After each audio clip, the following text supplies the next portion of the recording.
This video was brought to you by Manco.store, which is owned by the same people as Manco.trade. This site is essentially an online marketplace where you can buy and sell thousands of Team Fortress 2 items. You can also get your own personalized store where it has an individual link that you can send to people to where they can see all the items you're selling and buying. The link to Manco.store, the marketplace, will be down below. Hey guys, what's going on? My name is Joe and welcome to a brand new video. Today we're going to be doing a countdown of what I believe to be the top 10 most forgettable hats in Team Fortress 2. These are hats and cosmetics that were added to the game that I just feel like are instantly forgettable. I feel like they were placeholders in a crate or were added to the game just to fill up a crate when there are much more commonly used counterparts that kind of bury these things. And the chances are that you never really see these used anymore. And a lot of these were added to the game relatively recently, which says a lot about the cosmetics themselves. But yeah, I mean, I wasn't necessarily going to do a top 10 video because I had to take a break from doing them, but I feel like this list is really interesting and I want to do a counterpart of unforgettable hats. So if you want to see that, leave a like on this video and let me know down in the comments below. And if you guys seem to want a counterpart going over unforgettable hats of Team Fortress 2, then I'll get into making that. But guys, without further ado, let's get straight into the first hat of the list. So the first hat we're going to be talking about is the Arachno-arsonist for the Pyro. If you don't know what this hat is, essentially it replaces the head region of the Pyro with a spider's head. It's a very unsettling cosmetic. However, the reason I feel like it's a very forgettable hat is because there's so many more commonly used head cosmetics for the Pyro, such as the Last Breath, the Combustible Cutie, that this thing really goes under the radar. I don't think I've seen someone use this genuinely in a loadout, ever. I think conceptually it's fantastic. You get a head replacement for the Pyro that gives you 8 eyes and makes you look scary. It genuinely strikes fear into the heart of your enemies. But why would you do that? I mean, you could look like this and isn't that pretty cute? Or alternatively, you could look like this and isn't that scary but also looks quite cool?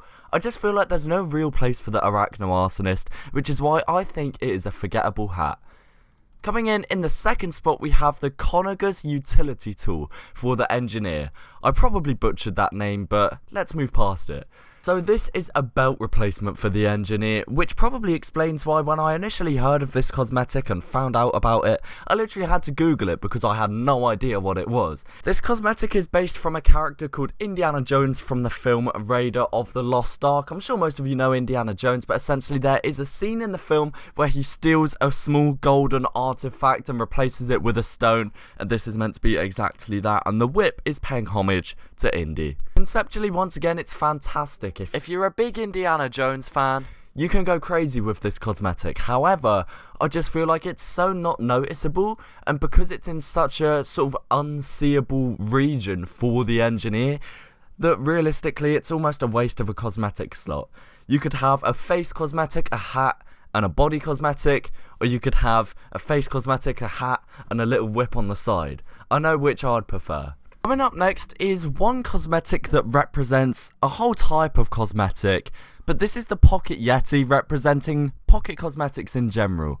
I feel like every single pocket cosmetic is just forgettable. I don't really know anyone that uses them because, much like the whip, it is kind of like almost a waste of a cosmetic slot, you know? You can have a hat, a body cosmetic, maybe a stacked body cosmetic, or you can have a face cosmetic, but putting a tiny little cute little Yeti on your pocket really isn't my top priority when making a loadout. Now, admittedly, I think the design of these things are great. I think most pocket cosmetics look pretty cute. It's just too small and not noticeable enough to warrant a full cosmetic slot in my opinion, which makes every single pocket cosmetic pretty forgettable. Also, this is nothing against you, Pocket Yeti. I think you're a cute cosmetic, but it's gotta be said, man. So coming up next on the list, we're nearly approaching the halfway point, we have the U-clanker. Now the U-clanker is the robot version of a pretty popular heavy hat being one of the U-shanker hats. However, the U-clanker leaves much to be desired in comparison to one of these hats. I mean, I don't really see any robo hats used, so I guess we could do what we did with the pocket cosmetics and say the U-clanker is representative of the vast majority of robo hats. However, this is of course one you receive from man vs machine item drops on rare occasions. Although cheap, that is really the only thing it has going for it in my opinion. I don't understand why you'd use the U-clanker as opposed to something like the U-shanker unless you're working on an incredibly tight budget. This next one is a relatively new cosmetic. In fact, I even remember when it was added. This is going to be the Reader's Choice, which is an all-class cosmetic apart from on the sniper and the medic. It essentially just gives every class in the that can wear it these old-fashioned they're described as half-moon spectacles, but I'd describe them as like old people glasses. I don't think there's anything inherently wrong with the cosmetic. I think the design itself is actually really cool. It's just I don't ever see anyone using them. And when there's cosmetics out there like the grey bands, I don't really see a use for like actual glasses as opposed to cool sunglasses. Would you want reading glasses? I think it's quite interesting the loadouts you can make with these, but no one really does make these loadouts, which is why it's on the forgettable cosmetics list. Up next, we have one of the items from the Lara Croft promotional items, which was actually one of the last game promotional items we received in Team Fortress 2, being the Orion's belt for the Scout. The Orion's belt is, as the name suggests, a belt buckle that goes around the waist. However, it also includes 2 pistol holders, one on each of the Scout's legs. Now, once again, I know I keep saying this, but I think conceptually this is a fantastic cosmetic. It's really cool to be able to have pistol holders on the side of each of the Scout's legs, you know? But there is a small issue in that no one uses these whatsoever. I mean, it takes up the leg region of your Scout, but when there's cosmetics like the Blizzard breeches and the transparent trousers, which are much more noticeable and generally are much easier to put into normal loadouts, there's no real use for the Orion's belt, and that's where it falls short for me. Up next, we have one of the more questionable cosmetics on the list, being the upgrade for the Spy. This has got to be one of the most obscure designs I've seen for a cosmetic in this game. It replaces the entire forehead region of the Spy's head with like metal plates and bolts, putting them all together, and it replaces his eyes with LEDs. The LEDs are paintable, which is a nice feature. However, it kind of falls under that robo cosmetic one, although it was added to the game much later in the Rainy Day case back in 2017. I still kind of think that no one really wants a big hunk of metal on their head. The LED lights are a great touch, and a really unique touch at that.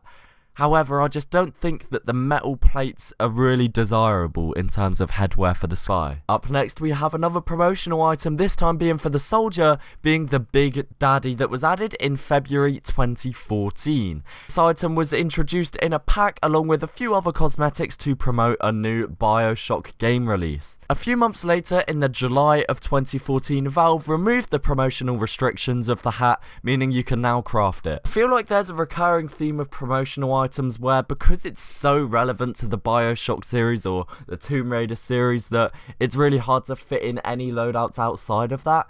I mean, this is like a generic sort of judge or barrister's hair and like a broken mask, and conceptually it's great.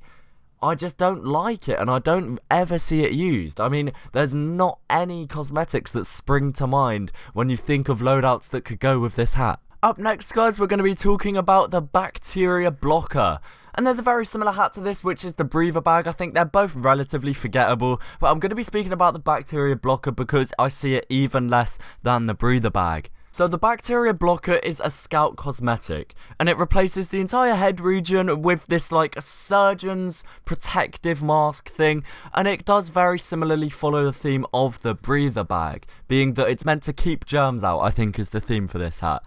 It does have different styles, and I think it is quite cool, but realistically, who's going to be putting a protective surgeon's cloak on their loadouts? I mean, what can you wear this with that possibly goes with the surgeon theme for the Scout? If this was a medic cosmetic, maybe, but on the Scout I just think it's out of place, and that is why it's one of the most forgettable cosmetics for me. Coming up last on the list, we have the Paisley Pro for the Scout. This is a really cool cosmetic. It essentially gives you like a little bandana underneath the shirt and rolls up the sleeves on the scout.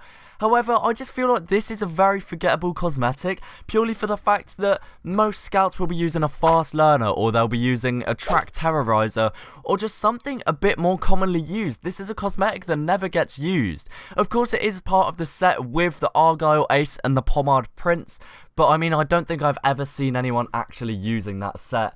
So yeah, that means it earns the 10th spot on this list, which rounds up the video. Thank you guys so much for watching. If you did enjoy, then please do remember to leave a like and let me know your thoughts down below. And if you'd like to see more videos like this and general gaming content, then do be sure to subscribe.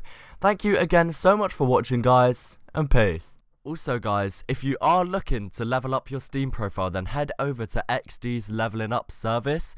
This allows you to trade TF2 keys or CSGO keys for full trading card sets that then of course you can trade up and level up your profile. It's currently 1 TF2 key for 12 trading card sets or 1 CSGO key for 13 sets, which is actually a lot of cards and a lot of sets that allow you to level up your profile in quick succession. The link to that will be down below.